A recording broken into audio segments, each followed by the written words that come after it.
బులెటిన్లో మరో breaking news. YouTuber జ్యోతి మల్హోత్రా విచారణలో కీలక సమాచారం రాబట్టే ప్రయత్నం చేసింది ఎన్ఐఏ. నిన్న 7 గంటల పాటు విచారించిన అధికారులు భారత్కు సంబంధించిన సైనిక స్థావరాలు, సరిహద్దు వివరాలు పాక్ ఐఎస్ఐకు చేరవేసినట్టు గుర్తించారు. జ్యోతి ట్రావెల్ హిస్టరీ సేకరించారు. 2023లో తొలిసారి పాక్ వెళ్లినట్టు తేల్చారు. వైశాఖి పండుగ కోసం పాక్ వెళ్లేందుకు జ్యోతి ప్రయత్నం చేసింది. ఆ సమయంలోనే యాత్ర కోఆర్డినేటర్ హర్కితర్ సింగ్ పాక్ ఎంబసీ అధికారి డానిష్ ను జ్యోతికి పరిచయం చేసినట్టు గుర్తించారు. 2024లో మరోసారి వైశాఖి పండుగ కోసం పాక్ వెళ్లిన జ్యోతి వీసా గడువు ముగిసినా అక్కడే ఉండిపోయింది. గతేడాది ఏప్రిల్ 17 నుంచి మే 25 వరకు పాక్ లో ఉన్నట్టు గుర్తించారు.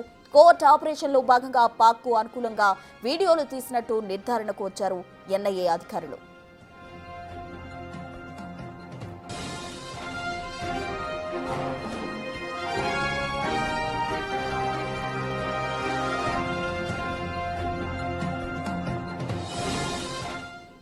యూట్యూబర్ జ్యోతి మల్హోత్రా విచారణలో కీలక సమాచారం రాబట్టే ప్రయత్నం చేస్తుంది ఎన్ఐఏ. దీనికి సంబంధించి తాజా అప్డేట్స్ మా ప్రతినిధి శివ ఢిల్లీ నుంచి అందిస్తారు. శివ, రైట్ ప్రస్తుతం ఎన్ఐఏ ప్రెసిడెంట్ జ్యోతి మల్హోత్రా నుంచి కీలక విషయాలు రాబట్టే ప్రయత్నం చేస్తుంది. దానిలో భాగంగా ట్రావెల్ హిస్టరీ, తను యూట్యూబ్ ట్రావెల్ విత్ జో అనే ఒక యూట్యూబ్ ఛానల్ లాంచ్ చేయడం 2018లో. దాని తర్వాత ఎక్కడెక్కడ ఏ రాష్ట్రాల్లో పర్యటించారు, ఏ దేశాలకు వెళ్ళారు, ఎవరెవరితో ట్రావెల్ హిస్టరీ ఉంది, ఎవరెవరితో మాట్లాడారు అనే డేటా అంతా కూడా ఎన్ఐఏ ఇప్పటికే సేకరించినట్టు తెలుస్తుంది. ఆ డేటా సేకరించి డేటా అంతా కూడా జ్యోతి మల్హోత్రా ముందు పెట్టి ఎవరెవరితో ఏం మాట్లాడారు, ఎందుకు వారికి సమాచారం ఇవ్వాల్సి వచ్చింది, భారతదేశానికి ఎందుకు ద్రోహం చేయాలని అనుకున్నారు అనే అంశాలపై కూడా ప్రధానంగా జ్యోతి మల్హోత్రాను ఎన్ఐఏ ప్రశ్నిస్తోంది. కీలక సమాచారాన్ని కూడా రాబట్టినట్టు కూడా తెలుస్తోంది. అయితే వైశాఖి పండుగకు 2023లో తొలిసారి వెళ్లేందుకు అక్కడ ప్రయత్నించారు. తర్వాత 2024లో కూడా, అంటే వైశాఖి పండుగ అనేది ఆ సిక్కులకు సంబంధించిన సాంప్రదాయ పండుగ. పంజాబ్లో ఎక్కువగా దీన్ని నిర్వహిస్తూ ఉంటారు. అక్కడ సిక్కు యాత్రకు సంబంధించిన యాత్ర కోఆర్డినేటర్ హర్కత్ సింగ్ ద్వారా పాకిస్తాన్లో డానిష్ అనే ఐఎస్ఐ ఏజెంట్కు పరిచయం చేశారు. ఆ పరిచయం కాస్త మొత్తం రోజు మాట్లాడుకోవడం, ఇటు భారత్కు సంబంధించిన సైనిక స్థావరాలు కానీ సరిహద్దు ప్రాంతాల సమాచారాన్ని కూడా వివరాలను ఎప్పటికప్పుడు పాకిస్తాన్కు చేరవేయడంలో జ్యోతి మల్హోత్రా కీలకంగా వ్యవహరించారు.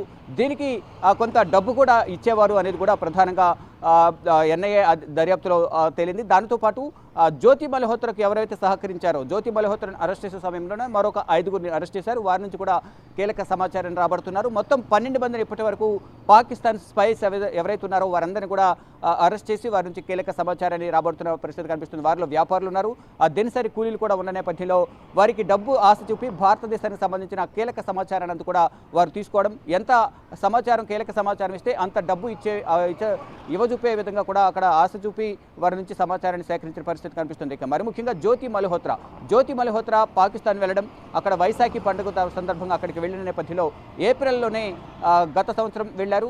2023లో వెళ్ళారు. 2024లో కూడా జ్యోతి మల్హోత్రా వెళ్ళి ఏప్రిల్ 17 నుంచి 18 మధ్యలో కూడా అక్కడే ఉన్నారు అనేది కూడా ప్రధానంగా తెలుస్తుంది. దానిలో భాగంగా అక్కడ వారితో డానిష్తో సత్సంబంధాలు పెంచుకోవడం, మరోవైపు అక్కడ ఉన్న కీలక అధికారులతో కూడా, అంటే ఏప్రిల్ 17 నుంచి 25 మధ్య అక్కడ ఉండటం, అక్కడ ఉన్న అధికారులతో పరిచయాలు ఏర్పరచుకోవడం, దాని ద్వారా తను వీడియోస్ కూడా చేసుకోవడానికి వీలవుతుంది, ఈజీ అవుతుంది అని కూడా భావించి అక్కడున్న అందరితో కూడా సన్నిహితంగా మెలగడం, అందరితో మాట్లాడడం, అక్కడే పాకిస్తాన్కు అనుకూలంగా వీడియో బ్లాగ్స్ చేసి సోషల్ మీడియాలో ప్రచారం చేయడం, పాకిస్తాన్కి సంబంధించిన ట్రావెలింగ్కి సంబంధించి కానీ పర్యాటక ప్రాంతాలకు సంబంధించి అక్కడ ఆహారపు అలవాట్లు కానీ జీవన విధానాల గురించి అంతా కూడా వీడియోస్ చేసి పాకిస్తాన్కు అనుకూలంగా అక్కడ వీడియోస్ చేయడం, బ్లాగ్స్ చేసి సోషల్ మీడియాలో పోస్ట్ చేయడం, ఇదంతా కూడా పాకిస్తాన్కు అనుకూలంగా చేశారు. తర్వాత ఇక భారత్కు సంబంధించిన కీలక సమాచారాన్ని కూడా సేకరించే పనిలో కూడా జ్యోతి మల్హోత్రా నిమగ్నమై ఉన్నారు. అంటే పాకిస్తాన్కు సహాయం చేయాలనే యోచనలో తను ఉంది. అక్కడున్న అధికారులతో సంబంధాలు పెట్టుకోవడం కానీ, వారితో డైలీ మాట్లాడడం, వారి నుంచి కీలక సమాచారం సేకరించడం, ఇక్కడ భారత్కు సంబంధించి పలు ప్రాంతాల్లో పర్యటించి ఇటు పెహల్గాం కానీ ఇటు పూరి ఇతర ప్రాంతాల్లో పర్యటించి భారత్కు సంబంధించిన కీలక సమాచారాన్ని పాకిస్తాన్కి చేరవేస్తున్న అనుమానంతోనే గూఢచర్యం కేసులో హర్యానాలోని హిస్సార్లో హర్యానా పోలీసులు అరెస్ట్ చేశారు. తర్వాత ఇంటికి వెళ్ళి తన తండ్రిని కూడా ప్రశ్నించిన నేపథ్యంలో తన కుమార్తె గురించి ఎక్కడికి వెళ్తుంది, ఏం చేస్తుంది అనేది కూడా తనకు తెలియదు, కేవలం ఢిల్లీ వెళ్తున్నానని మాత్రమే తనకు చెప్పేదని, పాకిస్తాన్ వెళ్ళినట్లు కానీ ఇతర దేశాలు వెళ్ళినట్టు నాకు అసలు తెలియదంటూ కూడా వారి తండ్రి జ్యోతి మల్హోత్రా తండ్రి హరీష్ మల్హోత్రా కూడా తెలియజేశారు.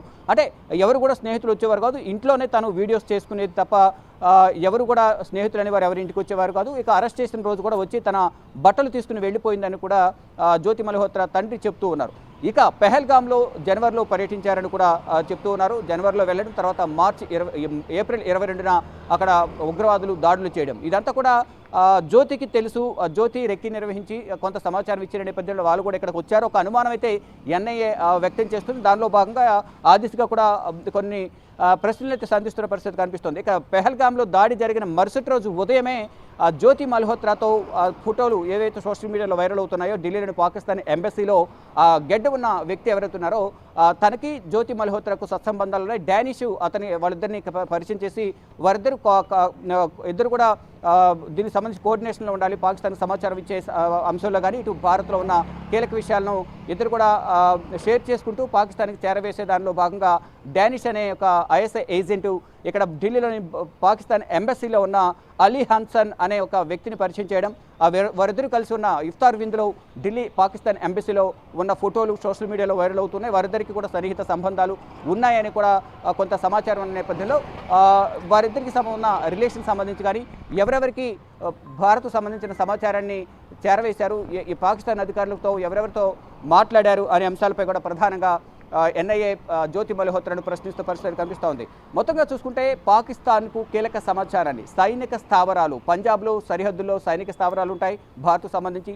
అక్కడ మరోవైపు ఇతర రాష్ట్రాల్లో గుజరాత్, రాజస్థాన్, మొత్తం జమ్మూ కాశ్మీర్కి సంబంధించిన సరిహద్దు ప్రాంతాల్లో మెయిన్ సరిహద్దు సైనిక స్థావరాలు ఏవైతే ఉన్నాయో వాటన్నిటికి సంబంధించి కూడా అక్కడక్కడ స్లీపర్ సెల్స్ను, స్పైస్ను ఏర్పాటు చేసుకుని వారందరి ద్వారా జ్యోతి మల్హోత్రా సమాచారాన్ని సేకరించి పాకిస్తాన్కు చేరవేస్తున్నారనేది ప్రధానంగా ఒక ఆరోపణ ఎదుర్కొంటున్నారు. ఆ ఆరోపణకు తగ్గట్టే కీలక ఆధారాలను కూడా ఎన్ఐఏ కానీ ఇటు హర్యానా పోలీసులు కూడా గుర్తించిన నేపథ్యంలో ఆ దిశలో జ్యోతి మల్హోత్రాను విచారణ కొనసాగిస్తున్నారు. నిన్న సుమారు 7 గంటల పాటు విచారించారు. దీనిలో ట్రావెలింగ్ హిస్టరీ కానీ, ఎప్పుడు పాకిస్తాన్ వెళ్ళారు, ఎక్కడెక్కడ వెళ్ళారు, పూరి ఎందుకు వెళ్ళారు, అక్కడ వెళ్ళిన తర్వాత ఎటువంటి ప్లాన్ చేశారు ఏంటి అనేది కూడా, ఎక్కడెక్కడ రెక్కి నిర్వహించారు, ఇటు పెహల్గాం దాడికి జ్యోతి మల్హోత్రాకు సంబంధం ఉందా లేదా, ఎందుకు పెహల్గాం వెళ్ళారు అనే అంశాలపై కూడా, ఎందుకు పాకిస్తాన్కు సమాచారం ఇవ్వాల్సి వచ్చింది, ఎందుకు సమాచారం ఇస్తున్నారు, వారి నుంచి మీరు ఏమైనా ఆశించారా, ఏమైనా డబ్బులు ఇవ్వజూపారా ఏంటి అని అనేక కోణాల్లో కూడా ఎన్ఐఏ దర్యాప్తు అయితే కొనసాగిస్తోంది. మొత్తంగా చూసుకుంటే పెహల్గాంలో దాడి తర్వాత అక్కడ కొన్ని వీడియోస్ కూడా బయటకు వచ్చే జ్యోతి మల్హోత్రాకు సంబంధించి ఆ వీడియోస్ కానీ, మరోవైపు ఇతర కొంత గూఢచర్యం సంబంధించి భారత్కు సంబంధించిన కీలక సమాచారాన్ని పాకిస్తాన్కు చేరవేస్తుంది. అక్కడున్న ఐఎస్ఐ ఏజెంట్లతో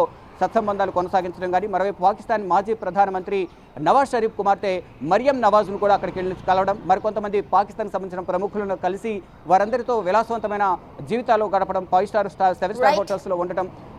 కానీ ఇక్కడ హర్యానాలో మాత్రం ఒక మధ్యతరగతి కుటుంబంలో వారి తండ్రికి మాత్రం ఏమీ తెలియదు, తన కుమార్తె ఎక్కడికి వెళ్తుంది, ఏం చేస్తుంది అనేది నాకు ఇప్పుడు చెప్పలేదు, కేవలం ఢిల్లీ వెళ్తున్నానని మాత్రమే చెప్పింది తప్ప పాకిస్తాన్ వెళ్తున్నట్లు, అక్కడ ఏం చేస్తున్నట్టు కూడా నాకు చెప్పలేదు అనేది కూడా హరీష్ మల్హోత్రా, జ్యోతి మల్హోత్రా తండ్రి చెప్తున్నారు. మొత్తంగా చూసుకుంటే ఇక జ్యోతి మల్హోత్రాతో ఎవరెవరు ట్రావెల్ చేశారు, జ్యోతి మల్హోత్రా దగ్గర సేకరించిన డేటా అంతా దాని ఆధారంగా కూడా ఇప్పుడు ఎన్ఐఏ దర్యాప్తు అయితే కొనసాగిస్తూ ఉంది.